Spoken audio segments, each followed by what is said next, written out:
Bienvenue à tous, nous allons pouvoir faire le petit déballage du G17 Gen 5 MOS en Marui.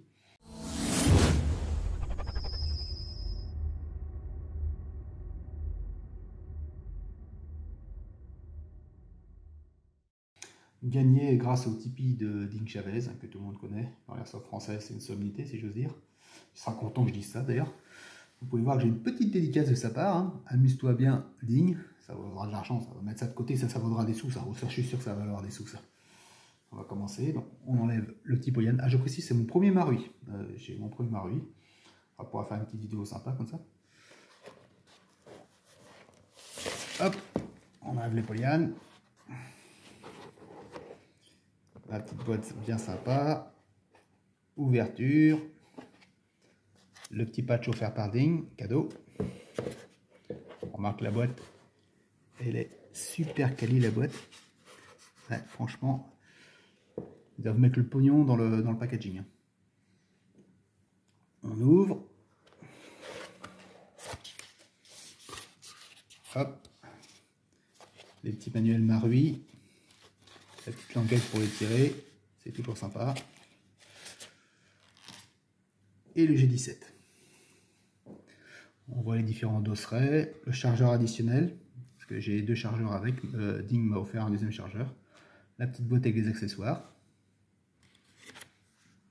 Hop. On peut voir qu'il est magnifique quand même.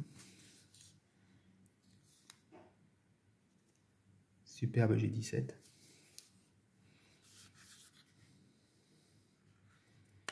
Alors oui, moi je suis pas fan du Marui parce que c'est pour le full plastique, mais je reconnais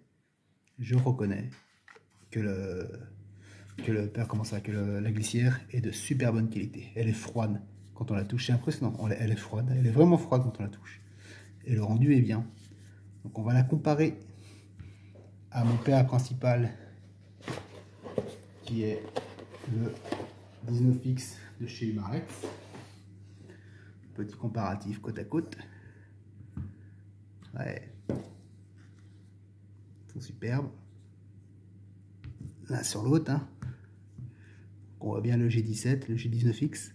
Quel principe, c'est que c'est un. Parce que c'est le bas est celui d'un 17. Hein, ouais, c'est exactement la même chose. Le bas est un 17 et le haut c'est un 19. C'est le principe.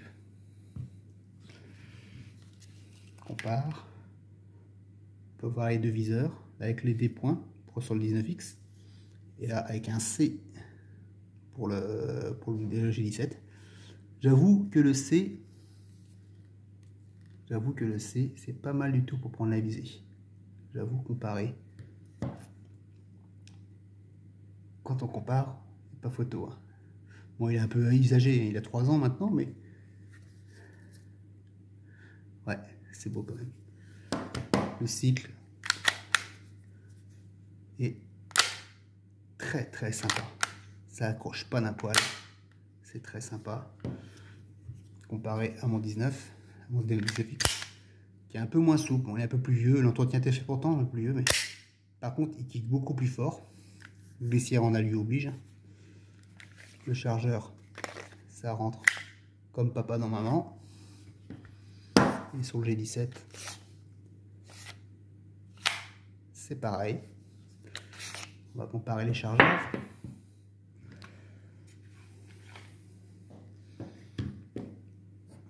Le petit chargeur Marui, côte à côte. Des marquages, un petit 9 mm en plus ici qui n'est pas présent ici. Le petit marquage bloc sur les deux. Ça se ressemble énormément. Le pontet orange, c'est sympa. Oh, le ressort est costaud. Le ressort est très costaud sur le Marui. Beaucoup plus costaud que sur le Umarex. Le chargement de gaz. Ouais, sympa. Et sur mon 19X. Sympa aussi. Petite retenue sur celui-là, mais c'est sympa. Ah, la terre. Ça, je vais faire tomber mon chargeur quelque part. Hop. On voit qu'il est superbe.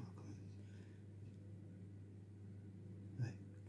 Le seul défaut que je pourrais lui accorder, pardon, c'est le système du réglage IO-Pop.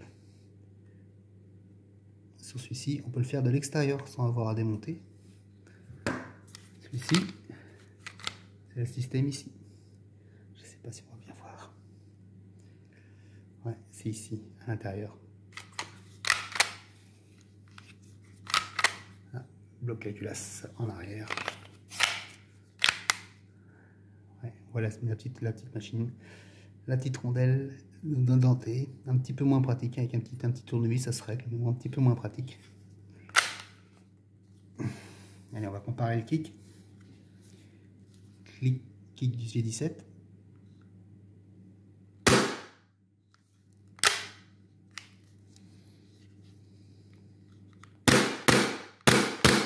Ça kick quand même pas mal. En comparaison directe avec le 19X. Kick un peu plus sec, mais le gaz n'est pas le même, donc déjà ça joue pas. Mais un peu plus, ça secoue plus sur le 19X. Ben, le fait, faute à la glissière métallique. On a lu.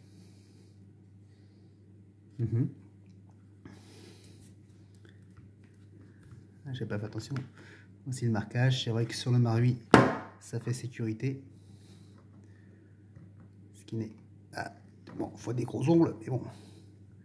Bon, ça fait sécurité. De transport, la toc. Chose qu'il n'y a pas sur l'Imarex.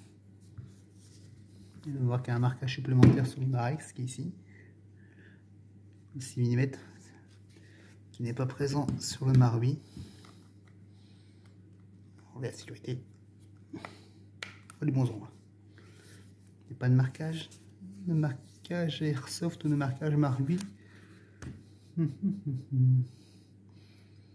j'en vois pas. Numéro de série sur les deux PA. La goupille qui est un peu plus grosse. C'est infime.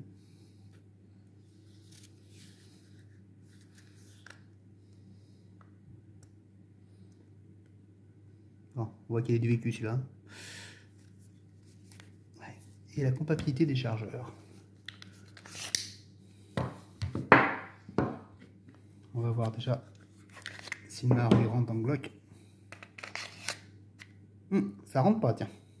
Ça rentre pas. Donc on va pas tenter l'inverse. Qu'est-ce que ça va donner? Ça rentre. Et est-ce que ça cycle? Ça cycle. On voit que le gaz est un peu plus fort que tout à l'heure. Ça cycle un peu mieux. Ça secoue un peu plus. Je vais pas trop abuser, c'est du 130 qu'il y a dedans.